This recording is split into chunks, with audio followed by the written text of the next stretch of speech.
Dave Anderson here with the Fisherman magazine. It's April 20th. These are your headlines.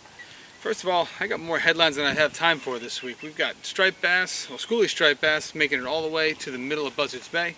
We've got fish to 20 pounds out in western Long Island Sound. We've got shad running up the Merrimack. We've got shad running up the Connecticut River. We've got news of togs spreading out of Rhode Island waters now. And we've also got news of a tag and release striped bass tournament, something new. Stay tuned for all that and more on this week's New England Fishing Forecast. The fishing news is sponsored by these fine partners.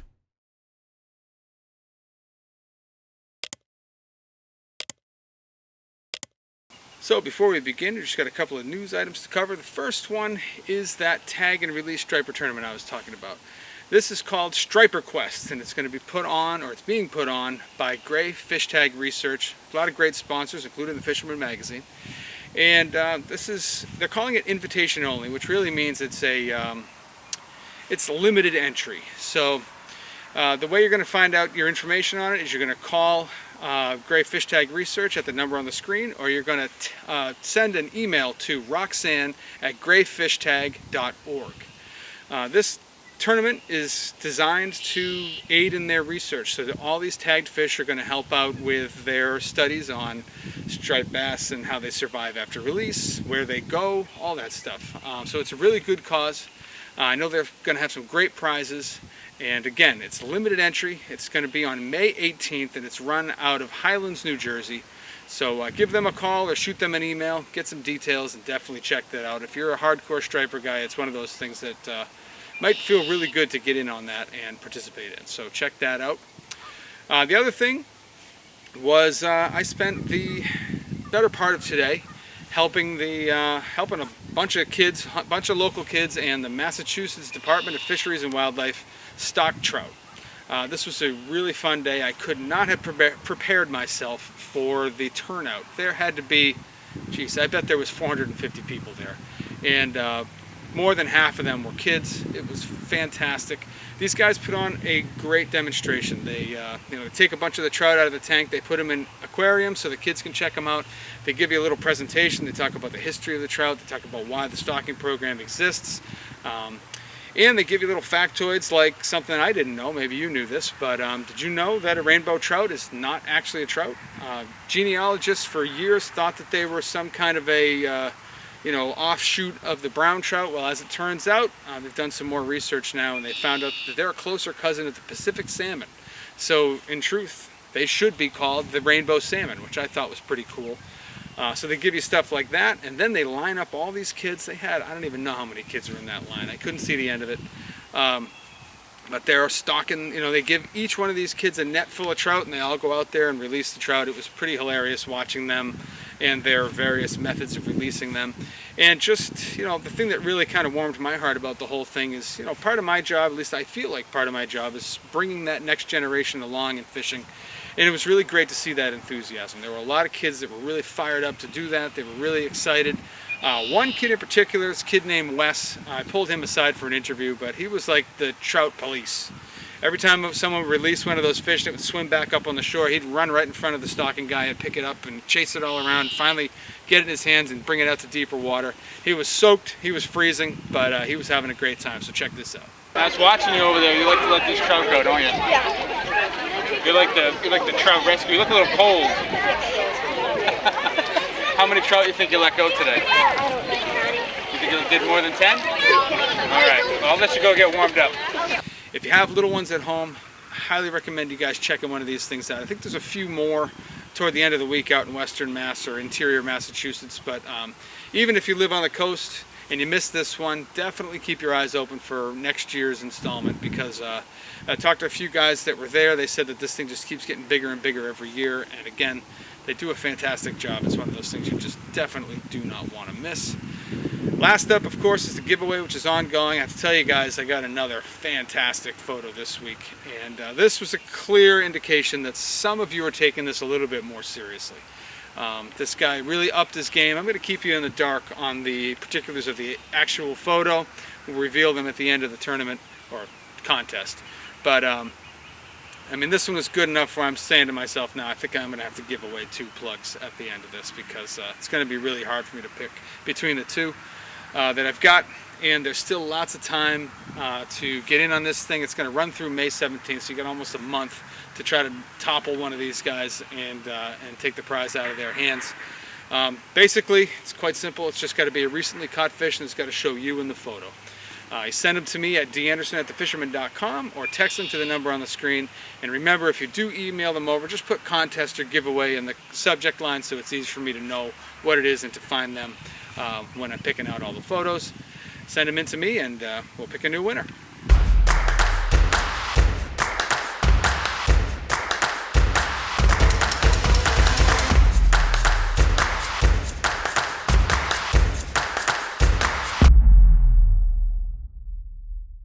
Now, starting off the Massachusetts report, we're going to head up to the North Shore. We've been hearing phenomenal freshwater reports throughout the entire state, and we're going to kick it off now with James Jewkes.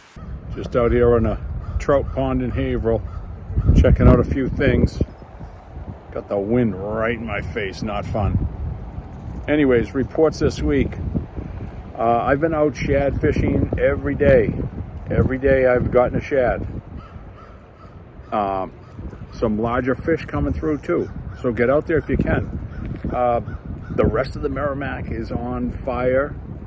There's guys still getting pike and bass and carp, everything. You name it, they're getting it.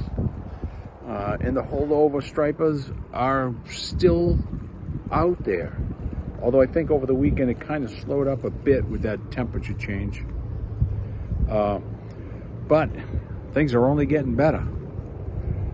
And just wanted to say, if anybody's out in their waders out in the water, little PSA, water temperatures are still kind of cold. So just be careful. You fall in, you get wet, you can still get hypothermia pretty quick. Anyways, Dave, that's the report up here. Okay, leaving the North Shore region, heading down toward Boston. We got some photos this week from friend of the report, Bando Trapper. This guy, I got a tremendous amount of respect for Bando. He's always out there fishing. He's always getting it done. And he does it all in the city limits of Boston. You know, he's fishing the Charles River. He's probably fishing some of the park ponds. But he catches some nice bass. He catches some big crappie. And he's always out there doing it. This was a clear indication that the bass fishing is alive and well in the Boston area. And that's going to extend throughout the entire state, really. The bass fishing's just been fantastic. Heading down from there more toward Plymouth, where I was stocking trout today. The trout stocking continues, and the fishing continues to be amazing. And that extends out into the Cape as well. There's great trout catches coming from all over Massachusetts, but in particular, that Plymouth and Cape Cod area just putting out lots and lots of fish. And I don't know exactly when it's going to be. Maybe you'll get some inside info that I won't, but the broodstock browns are going to be stocked sometime in the next 7 to 10 days. Some of them may have already been stocked. But that presents a unique opportunity to catch maybe the biggest brown trout of your life. I mean, these things aren't world record class, but they're big. And they're just like the other stock trout. They've never been in the wild before. They don't have any instincts at all, so they're a little easier to catch. And you can do it with, they like brightly colored stuff. They like things that are either really flashy, like a silver or a gold, or something bright, like bright orange, red, chartreuse, bright white. Jerkbaits are a great way to get them, and man, they put up a serious fight. So keep your ears open for news on that. Hopefully I'll have some more info for you next week, but that's a really cool fishery that Massachusetts puts out there for us, and something that you should definitely be taking advantage of. On the largemouth front, I've been seeing lots of big fish taken after dark this week. I'm going to talk about it in more detail during the Rhode Island report, but I got a 6.2 here that was posted by MGC Fishing. And we're just hearing about a lot of that. This is the time of year you go out there, you throw like gill-shaped wake baits, seem to really do the job. But you don't have to throw wake baits. You can do it a whole bunch of different ways.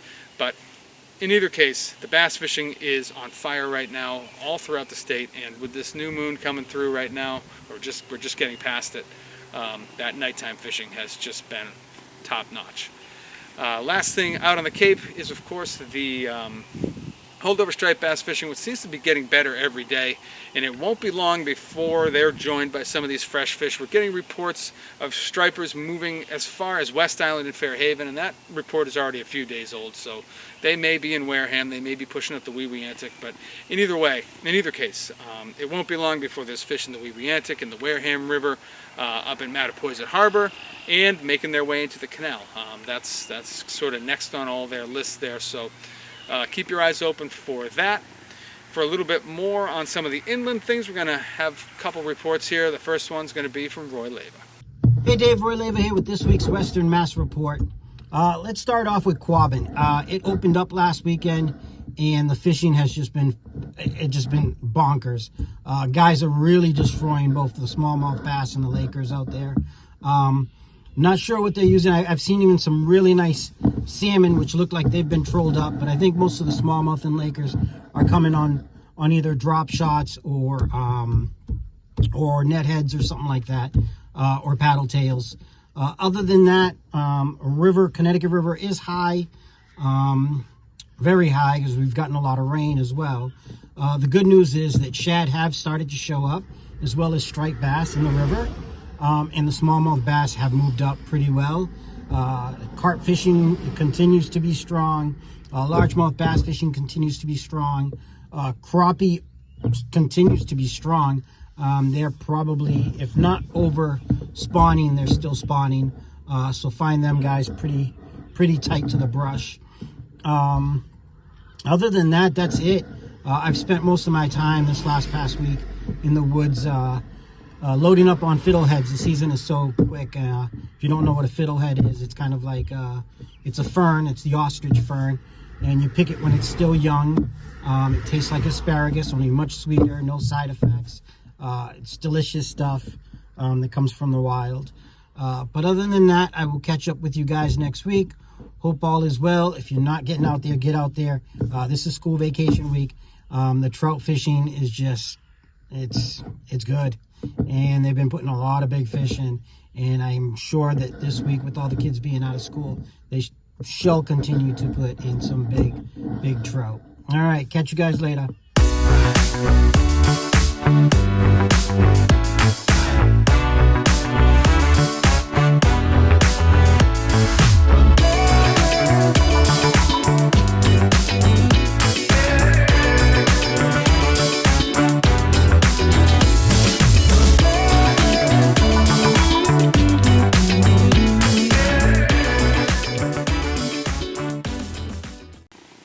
And to wrap up the Massachusetts report, we're going to stay inland. We're going to talk to Steve from Steve's UV Leaves. We're going to get some shad reports and some other miscellaneous stuff from the inland part of Massachusetts.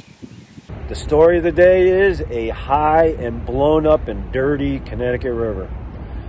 It is dropping, but it is dirty right now, and it's forcing most anglers into the tributaries.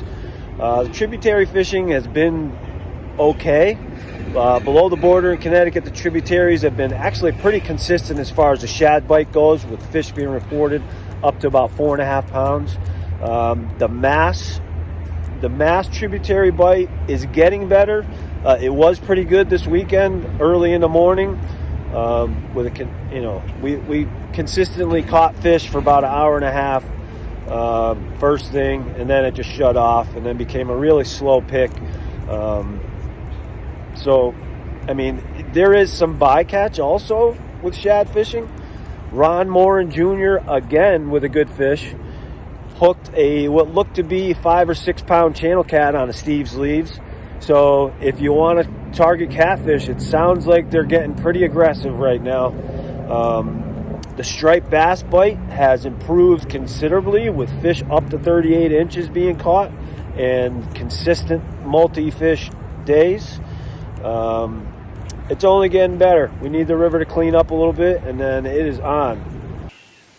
Moving over into Rhode Island, one thing that really stuck out to me this week was just the sheer numbers and sheer sizes of the largemouth bass that were taken after dark by anglers all over the state. We got some shots from Jeremy Campbell, we got some shots from Jeff Sullivan, saw a few others online. A lot of nice fish, a lot of fish in that 4 to 7 pound range. Most of them coming on wake baits, but you don't have to go the wake bait route. If you don't like throwing swim baits, or you're just not equipped to do it, you can do it with jerk baits, you can do it with jigs, you can do it with crank baits. There's a lot of different ways to catch these fish after dark.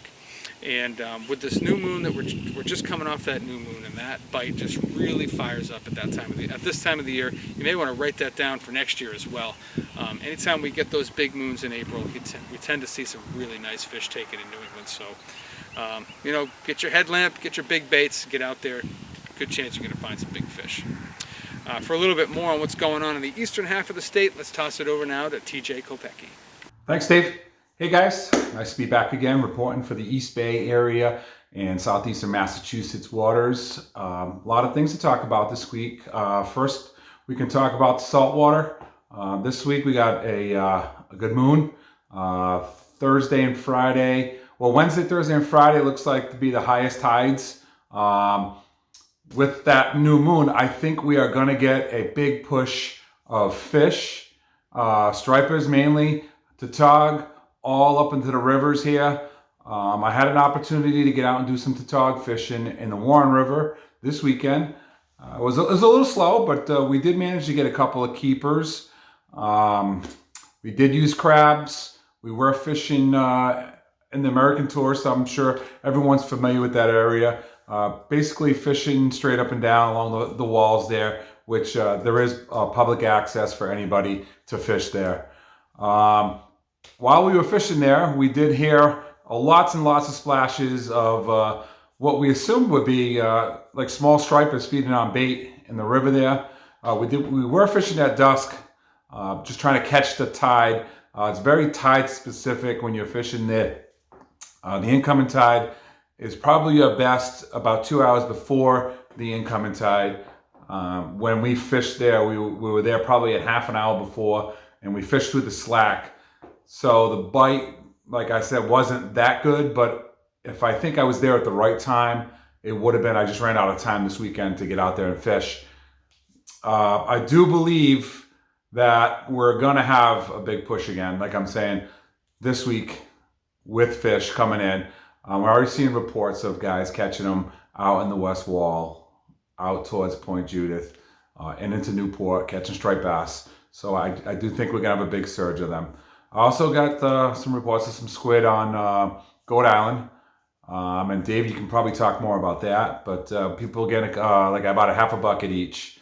It's not a heavy run yet.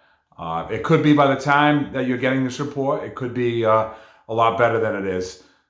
So the Warren Barrington rivers are going to be really good for striped bass at night, and I mainly fish them at night, just jigging straight up and down in the eddies of the pylons of the bridge. It's a good opportunity to throw a 4 or 5 inch soft plastic or a bucktail and just drop it down and let it flutter in that little eddy. Make it look like it's injured, and I think that you'll have a good opportunity to catch a small schoolie striper in one of those two rivers. Getting to the freshwater, the bass bite is still really good here. I fished in a couple of the reservoirs in Swansea and in Warren. Landed some bass, nothing of size for me. I have talked to other anglers who have caught some bigger fish, and I'm pretty sure that within the upcoming weeks now, things are going to get even better with these bass coming off the pre-spawn and getting into spawn. So pretty much get out there and try to do that. There's panfish still that are very aggressive right now. The crappie and the white perch bite is still really good in these ponds. So I had an opportunity actually too also to get out and do some trout fishing, my first trout outing of the year. And I fished in Melville Pond on Saturday morning, real early. Got there right at sunup, and actually my first 2 casts were 2 brown trout, and after that the bite shut off. We could not catch any other fish after that. Not sure. It was a cold front had come through. It was foggy, so it might have affected the fishing a little bit. We didn't see any fish jump in out the pond like you normally would see them swirling on bugs and stuff. But I'm sure the day before it was a 40-degree temperature difference, so I'm sure it made the bite just slow down a little bit. But I'm going to say for the upcoming Still great opportunities to catch trout in these waters here. You got the Stafford Pond, you got Melville Pond. You have a couple ponds here in Swansea that you can still catch them in, and I know they're still catching them there. So lots of opportunities here, and I think it's only going to get better. So if you can, get out there and do some fishing, and we'll send it back to you, Dave. Subscribe to the Fisherman magazine today and compete in the Dream Boat Fishing Challenge. It's the Fisherman subscriber-only season-long, region-wide, multi-species fishing competition to win a Steiger craft and many more prizes. Subscribe, fish, win. Striped bass news in Rhode Island is spreading out. We're hearing about fish moving up the bay now. We're hearing about fish up inside the estuaries. We're hearing about fish all along South County, in the corners of the beaches in Newport. All these fish are schoolie size, and it's not like there are thousands and thousands of fish yet, but there are good numbers of fish. They're increasing every day. We're hearing about more and more schoolie catches, and it's just that rite of spring thing. Things are starting to kick off, and the fishing's just getting better and better. We're also hearing about a lot more blackfish reports now, and these fish are heading outside of the Rhode Island range. In fact, I forgot to mention in the Massachusetts report that we did hear about some tog caught in the canal this week. But now, I talked to a friend of mine, Mario. He does a lot of diving, a lot of spear fishing, and he was up inside the Sakonnet River and saw tog, sizable tog, fish up into the 7-pound range, up as shallow as 10 feet of water. So that fishery is really starting to come into its own now. We're lucky in Rhode Island too. We got a longer season than they have in Connecticut. It's going to run right to the end of May. So right now is when things really start to fire up, and you're going to start finding these fish in shallow water. So that fishery is a viable option for anyone who's looking to get into some spring tog fishing. And that's what I have for you guys in Rhode Island this week. Moving over into Connecticut. Things are a little slower to begin, typically over in Connecticut, especially with regard to blackfish, but we are starting to see some blackfish reports now coming from especially the eastern part of the Sound. Haven't heard about anything really big, but anything around the Niantic area coming out toward like Sarah's Ledge or outside the mouth of the Thames, are starting to see more and more tog now, and that bite's just going to keep getting better. Also, talked to our friend Mikey D'Alfonso. He kind of had a tandem report for us this week. Got his first striper of the year, which looks to be about a 25-inch fish somewhere out in the Eastern Sound, and also more flounder. So that flounder bite is looking better and better every day, it seems like. And that in the eastern half of the state, there's only a few spots where you can really make that happen. So you can narrow it down on your own there. But it could be Bluff Point, could be up inside Niantic Bay, could be somewhere in between. But that flounder bite is better than average, I would say, better than it usually is. Heading inland from there, we're hearing about a lot of trout fishing going on throughout really the entire state. One place that's really going off is the Farmington River. And for a little more on that, let's toss it over now to Derrick Kirkpatrick from Connecticut Fish Guides. Hey Dave, coming to you today from my office. I just got off the river guiding. Been really busy with guiding. Right now is an excellent time if you've never fly fished before, but you've done a lot of spin fishing and you're thinking about trying fly fishing. Now's a great time to contact a guide and get something in the books. Or if you're just looking to up your game and maybe improve on dry fly, or if you've never nymphed before, it's an excellent time for all of that. So if you are headed out, take into consideration the fluctuations of weather that we've had recently. We started out with cold temps, then we got summer-like kind of air temps, and now we're back to kind of normal. So the river temperatures have really been fluctuating, and that doesn't make for consistency. But our hatches have definitely kicked off. So right now on the Farmington, we have our blue wing olive, vegans, plus the Hendrickson hatch is kicked off. It depends where you are on the river, either upstream or downstream, if you're going to see Hendricksons or not. That hatch will progress as time goes by and weeks goes by. It's going to move further and further up the river. But you want to have some flexibility in your game plan. Obviously, have a game plan for the river, what you think you might see, but also observe, do some seining, because there can be a lot going on. See what's going on. On the Farmington, our flows are a little on the low side. Historically, we're usually above 300 CFS this time of year, and we're below. We're going through some issues with MDC where they won't release water. They're not really managing the water how they have done historically, and they're choking choking back the flows pretty much, and only releasing what's legally required. So we're really low right now as far as flows are concerned. So what that's going to equate to is that the fish are going to be much more inclined to look up and feed on the surface because it's lower. So good nymphing in the morning, and then your hatches can kick off anywhere around 1. Could have the vagans, and then also paraleps could hatch, although I haven't been seeing them. And then your Hendricksons typically from 2 to 4, or they could hatch at 5. And you can have spinner falls, which is when the mayflies basically mate and then die on the water. That happens right before dark. And you need really nice weather for that. You can also catch a morning spinner fall. So again, really take your time and observe what's going on. Have a game plan, but be able to adapt. And now's a great time to hire a guide and learn. That's all I got this week. Dave, back to you. Moving west toward the Connecticut River, getting lots of reports on the Connecticut River as well. We're going to start things off in the Connecticut River with the return of Mike Roy from Real Cast Charters. Hey, what's up, guys? Back on the video report. Right now I am getting all my tackle set up.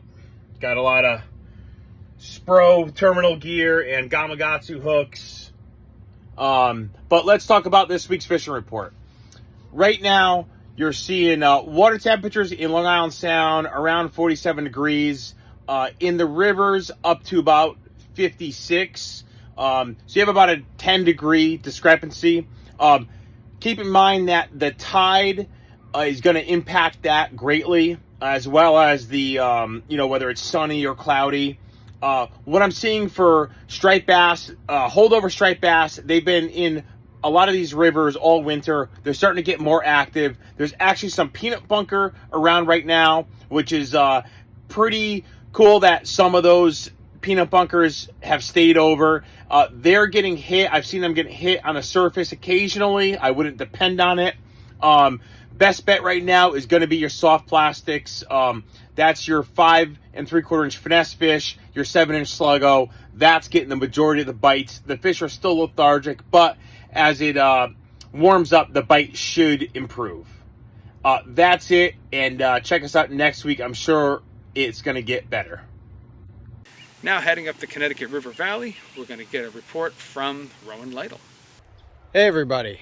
Now it seems like the bouncy back and forth weather that we had through the winter wants to continue through spring. I'm standing outside right now and it's pretty chilly. It's not cold, but it's enough that it's gonna impact the fishing. With this colder weather snap we just had, expect a lot of the stuff that was going, panfish pushing into the shallows, carp pushing into the shallows, anything like that to slow down a little bit. That said, some of the other species will get a little more active with this. If you want to target really largemouth on big baits, this kind of weather can kind of bring them in a little bit and get them active. They're going to hunker on edges and they're going to move slow, but if you target them in low light conditions, such as we have today, it's nice and cloudy. I like to do so with very large flies that imitate things like herring and sometimes trout and big golden shiners, stuff like that. I'll pull flies slowly along deep edges and target the larger largemouth bass. Look for lakes that have biomasses of large forage. If a pond gets a herring run, which we don't have a ton of that in Connecticut, but we have some, those ponds tend to hold really big bass that'll eagerly go after big baits. Look for ponds that are stocked with trout. If there's small rainbows getting dumped into anywhere, any largemouth in there that can fit those in their mouth are going to grow big, and they'll target baits of that size when they're around, and this is the perfect time of year for that because this is when the stock trout are going into those ponds. But anyway, get out there, look for some of those big largemouth. Hopefully you connect. Heading out west, out toward the Housatonic and areas nearby, a lot of striped bass action in the area. We're hearing about some bigger fish, more up toward the city, more up toward the state line, fish up into the 20-pound class. Housatonic's going off. A lot of herring in the river now. The ospreys have been having a blast there. For more on that and some of the other fisheries that they're seeing out in the western part of the Sound, let's toss it over now to Max Finch from Fisherman's World. Hey everyone, Max here from Fisherman's World with another local fishing report. The striped bass bite continues to get better along our beaches, our estuaries, and back in our back bays, tidal rivers, and mouths of harbors. There's been a lot of peanut bunker around this spring, which is kind of crazy to see, but the bass are chowing down on them. We've seen a lot of slot fish this spring, so hopefully as we continue into the season, the bite remains as good as it's been the past few weeks. Guys are throwing stuff like paddle tails, sluggos, bucktails. SP minnows is always a really good option this time of year. And then anglers fishing our tidal rivers way up in where the herring are spawning, SP minnows and big paddle tails are the way to go. We've seen some bigger fish come from the, all the way up from the dam from the Housatonic. I would say the river's starting to die down as a lot of the bass are really starting to flood out onto our beaches. But the mouth of the river's been good, places like Short Beach and the Audubon. Rhode Island's had a good bite for striped bass, the Norwalk beaches and Norwalk Harbor, and then the Norwalk tidal part of the river. We did see a sea run trout get caught this past week. That was really cool by Rich, so congratulations on that. And then down to our west now, guys are trolling umbrellas and mojos, and we've seen a lot of slots and then some 40-inch fish mixed in. As the bass make their run up the Hudson to spawn, this bite should only continue to get better. The Blackfish bite remains pretty good too, and we've seen a lot of like 5 to 7 pound fish, mostly coming from shallow waters. The Blackfish are spawning this time of year, so remember, try to release the females. Other good bites has been, the New Haven breakwalls and the wall of the Housatonic, and then shallow around the islands, places like George's Rock, Green's Ledge, and the backside of Sheffield, and then off, Rowan and Darien like Tokenique Point and Fish Island. On the freshwater side, the Saugatuck Reservoir is fishing well. You really got to put in your time, but we've seen a lot of largemouth bass and a couple good-sized walleye come out of there. We haven't seen any monster trout yet, but I'm sure we will. Our local streams are fishing well too. The Deep has done a really good job stocking, so fishing places like Norwalk River, the Saugatuck, Mianus, and the Mill River in Fairfield. Thanks and good luck. And that's what I have for you guys in the reports this week. Hopefully they're going to inspire you to get out there. Water temps are coming up. The stripers are moving in at a fever pitch at this time. Lots of blackfish action, lots of freshwater stuff going on. Great night bite for largemouth. There's no reason for you not to get out there. And also would like to encourage you to head over to our website. That's thefisherman.com. Check out what we've got going on there. You've got enough stuff there that you can see for free to get a full flavor of what we offer. We cover everything from Delaware all the way up to Maine. All the fisheries you can think of in there, using every discipline in angling that you can think of. But if you're still not convinced, at the very least, give us a like and subscribe here on YouTube and hit that little bell thing down there so you get a notification every time we post something new. I appreciate you guys for watching, and we'll see you next time.